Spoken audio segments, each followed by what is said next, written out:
আওয়ামী লীগের নাকি মামলা তুলে নেওয়া হবে। মামলা তো তুলে নিয়েছে গত 1 বছর টাকার বিনিময়ে, নতুন করে আর কি তুলবেন?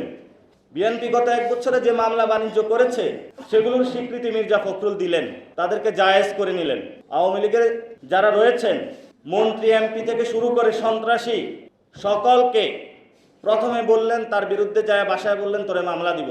বলল ভাই কিছু টাকা দিয়ে দিয়েন না, ঠিক আছে দাও, আগামী ইলেকশনটা ভালো করতে পারবো। তারপর আবার তারা মামলা দিল, মামলা দেওয়ার পরে ইজাহারভুক্ত হবে বললো আরো কিছু টাকা দেন, ইলেকশন ফান্ডটা আর একটু বাড়াইলো। তারপরে তারা আবার থানায় দিল, থানায় দেওয়ার পরে এখানে 2 ভাগ হলো। বিএনপি পন্থী যে আইনজীবী সে আবার নতুন ভাগ বসাইলো। আরে ভাই আমি আইনজীবী হলে আমিও তো ইলেকশন করব, আমার ফান্ড কই? আওয়ামী লীগ তাকে আবার টাকা দিল।